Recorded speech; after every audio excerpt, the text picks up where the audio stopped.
আসসালামু আলাইকুম প্রিয় দর্শক, স্বাগত জানাচ্ছি আজকের আবহাওয়ার সর্বশেষ গুরুত্বপূর্ণ খবরে। আবারও দেশের বিভিন্ন জায়গায় ঝড় বৃষ্টির সতর্কতা।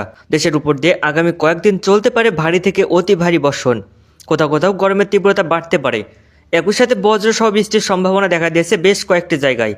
তো প্রিয় দর্শক, দেশের কোথায় আজকে এবং আগামীকালকে বজ্রসহ ঝড় বৃষ্টির সম্ভাবনা আছে, কোন কোন জায়গাগুলোতে তাপমাত্রা বাড়তে পারে অথবা কমতে পারে, একই সাথে বন্যার পূর্বাভাস আছে কি না তা জানাবো আজকের এই আপডেটে। তাই পুরো ভিডিওটি মনোযোগ দিয়ে দেখতে থাকুন। ভিডিওটি শুরু করার আগে লাইক করে দিন ভিডিওটিতে, আর সাবস্ক্রাইব করে বেল বাটনটি অন করে দিন। একই সাথে জানিয়ে দিন আজকে আপনার এলাকার আবহাওয়া কেমন। চলুন প্রথমে জেনে নেই 19শে জুন বৃহস্পতিবার সারা দেশে 64 জেলার আবহাওয়া কেমন থাকতে পারে। প্রথমেই রংপুর বিভাগ দিয়ে শুরু করছি। দিনাজপুর, রংপুর, ঠাকুরগাঁও, পঞ্চগড়, নীলফামারী, লালমনিরহাট, কুড়িগ্রাম ও গাইবান্ধায় সকাল থেকে হালকা বা আংশিক রোদ দেখা যেতে পারে দুপুর পর্যন্ত। তবে বিকাল থেকে সন্ধ্যা পর্যন্ত কুড়িগ্রাম, ঠাকুরগাঁও ও গাইবান্ধায় হালকা থেকে মাঝারি বৃষ্টি হতে পারে। অন্যদিকে দিনাজপুর ও রংপুরে বিকালের সময় আকাশ আংশিক মেঘলা থাকবে, তবে সন্ধ্যার দিকে বৃষ্টির সম্ভাবনা খুবই কম। এছাড়া সিলেট, সুনামগঞ্জ, মৌলভীবাজার ও হবিগঞ্জে সকাল থেকে দুপুর পর্যন্ত আকাশ বেশ মেঘলা থাকতে পারে এবং সিলেট ও সুনামগঞ্জে দুপুর থেকে বিকালে মাঝারি থেকে ভারী বৃষ্টি শুরু হতে পারে। সন্ধ্যার দিকে এই বৃষ্টি আরও প্রবল হতে পারে, অর্থাৎ ভারী বৃষ্টির সম্ভাবনা রয়েছে। মৌলভীবাজার ও হবিগঞ্জে দুপুর থেকে সন্ধ্যা পর্যন্ত হালকা থেকে মাঝারি বৃষ্টিপাতের আশঙ্কাও দেখা যাচ্ছে। একই সাথে চট্টগ্রাম, কক্সবাজার, রাঙ্গামাটি, বান্দরবান, খাগড়াছড়ি, ফেনী, লক্ষ্মীপুর, নোয়াখালী ও চাঁদপুরে সকাল থেকে দুপুর পর্যন্ত আকাশ আংশিক মেঘলা থাকতে পারে এবং কিছু জেলায় রোদ উঠতে পারে। বিকাল থেকে সন্ধ্যা পর্যন্ত বান্দরবান ও রাঙ্গামাটিতে বজ্রসহ মাঝারি থেকে ভারী বৃষ্টি হতে পারে।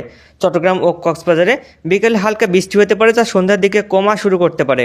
এছাড়া খুলনা, যশোর, সাতক্ষীরা, বাগেরহাট, নড়াইল, কুষ্টিয়া, মাগুরা ও ঝিনাইদহে সকাল থেকে দুপুর পর্যন্ত আকাশ আংশিক মেঘলা থাকতে পারে এবং ঝকঝকে রোদও থাকতে পারে। বিকালের দিকে খুলনা ও সাতক্ষীরায় হালকা বৃষ্টি হতে পারে, তবে যশোর, নড়াইল ও কুষ্টিয়ায় বিকেল পর্যন্ত রোদ উঠবে। সন্ধ্যা পর্যন্ত অধিকাংশ জেলায় আবহাওয়া শুষ্ক থাকতে পারে। এছাড়া ময়মনসিংহ, নেত্রকোনা, জামালপুর ও শেরপুরে সকাল থেকে দুপুর পর্যন্ত আকাশ আংশিক মেঘলা বা মেঘলা থাকতে পারে। বিকেলে নেত্রকোনা ও জামালপুরে হালকা বৃষ্টি হতে পারে। সন্ধ্যা থেকে বৃষ্টির পরিমাণ কমে যেতে পারে। শেরপুর ও ময়মনসিংহে সারাদিন আকাশ মেঘলা থেকে আংশিক মেঘলা থাকার সম্ভাবনা দেখা যাচ্ছে।